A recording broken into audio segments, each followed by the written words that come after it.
Daily Brad Devotions. Today's reflection with Pastor Jeff Eliscopides. Brad Jeff, mabuhay ka. Ito ang ating bubong. Yan, ito ang ating shelter. Ha? Ang magandang balita pong inihahatid ni Brad Jeff Eliscopides. Brad. Good morning, Brad Ted. Good morning, Cha. Of course, sa ating mga taga-pakinig at taga-panood. Nandito lang tayo sa isang kalye sa Quezon City, Brad Ted. Meron lang tayong errand this morning. Mukhang nung nautusan ka, mukhang hindi ka talaga kahit na ano, no?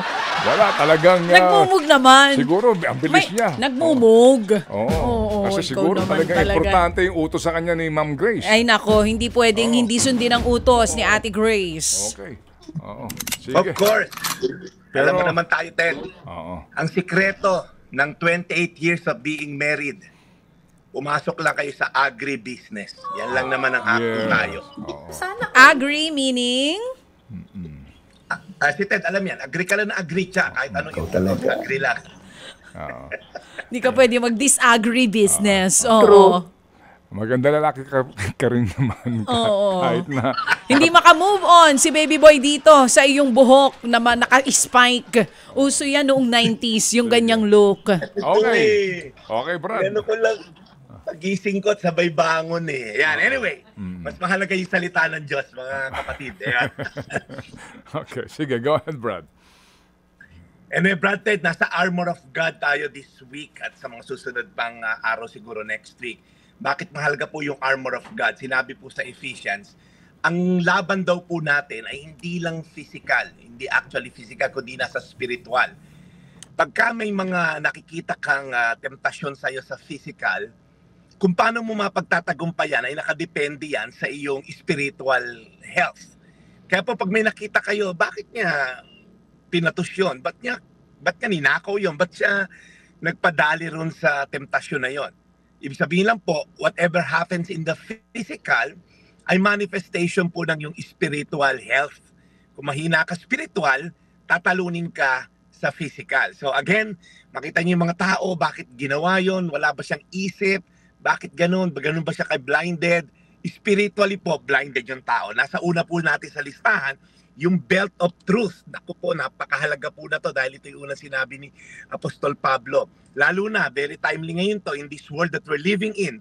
Kung saan po, napakaraming fake news. Mahirap po talaga kung wala tayong standard of truth. Sabi po sa mga Kawikaan 30 versikulo 5, bawat salita ng Diyos ay subok na totoo. Siya'y kalasag sa kanila na kumakanlong sa Kanya. Ang basis daw po natin ng truth ay ang salita ng Diyos. In fact, sabi po ni Jesus, I am the way, the truth, and the life. So yung mga salita po niya, kung kayo po yung nag-iisip, dapat ko bang patawarin to o hindi? Ano ba sinasabi ng Biblia? Yung po yung ating laging basihan. Kaya nga po since October 5, 2020, yun na po yung basihan ko dito. Wala akong pinopromote dito. Salita ko, ibang salita lamang ng Diyos. Bakit po mahalaga yung belt of truth? Alam niyo po, yung mga sundalo noong unang panahon, siguro si Paul, nakakulong kasi this time na sinusulat niya to, tinitingnan niya yung Roman soldier, yung belt po ang naghahawak sa lahat. Okay? Pag wala po yung belt, walang kwenta po lahat ng mga armor ng isang Roman soldier. So, in our spiritual life din po, kung walang katotohanan tayong basihan, wala rin lahat ng pag-uusapan natin in the next few days. Kung tayo po, ang truth natin, itong mundo na to pinopromote, truth is relative. Ibig sabihin, ano man totoo sa'yo? Kasi baring sa akin, hindi yan totoo. Sa Amerika, totoo, pwedeng mag-abortion. Kaya almost 1 million baby ina-abort nila every year. Sa kanila, truth yon na pwede mong patayin yung bata sa sinapupunan mo at your choice. Well, ano masabi sa salita ng Diyos? So kung wala pong basis ng truth, kanya-kanya tayong truth. So mahirap po na mayroong kanya-kanyang truth dahil wala pong absolute truth pag ganon. Kaya po ang salita ng Diyos, ang ating basihan. Ano ba sinasabi ng salita ng Diyos? Dahil yan po magiging ating sandalan. Kung yung ginagawa ba natin ay tama o totoo. Kahit saan po, yung pagliliti sa Senado, sa Kongreso, ang basihan niyan ay truth. Kasi kung walang truth, kanya-kanya tayo ng truth.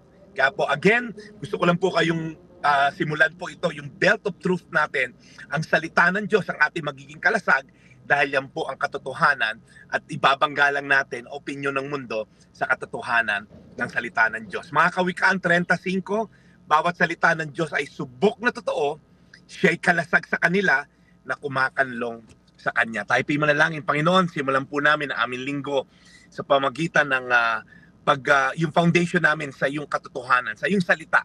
So Lord, maraming opinyon ng mundo, maraming seemingly katotohanan ng mundo, pero Lord, kung ito'y ibabangga sa katotohanan mo, Lord, at hindi swak, Lord, wag na namin sundin ang katotohanan ng mundo dahil sa iyo lamang ang totoong katotohanan. Tulungan niyo kami, Lord, to have the discernment to know what is right and almost right. Lord, yung absolute right lang ang dapat namin sundin. Sa pangalan ni Jesus. Amen. Amen. Amen. Mahal na Panginoon, maraming salamat po muli sa napakagandang araw na ito. Sa pakikinig po namin sa balita at inspirasyon na inhatid po sa amin ni Brad Jeff. Muli kami dumudulog sa inyo. Alagaan niyo po si Brad Jeff today at sa buong linggong ito muli ng kanya pong pagmimisyon, lalo na po sa aming programa. Lord, keep him safe and protected, ang kanyang mga mahal sa buhay. Pagpalaan niyo po silang lahat ng Panginoon. At muli po, Lord, salamat po sa lahat ng mga kababayan po namin na patuloy pong nagbibigay ng bubong sa mga walang masilungan. Lord, ito po ang totoo. Kayo po'y buhay at kami po'y sumasandal sa inyo.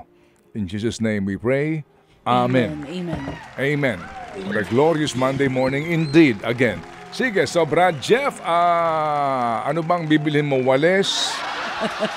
Daspan? Baka naman pandesal lang. Ha? Pandesal. Oo, pang-almusal. Ano bang Sige. bibilin mo, Pastor?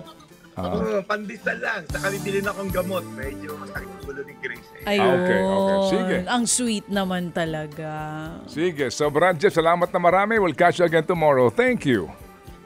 Brother, maraming salamat. Bukas maliligo na ako bago humarap sa'yo. Ito po yung Daily Brad. Your daily dose of inspiration. Amen. Serving the people, Brad Jeff Eliscopi. Ted Filon at DJ Chacha. Ngayon, nasa Radyo 5, 92.3 News FM. Monday to Friday, 6 to 10 a.m.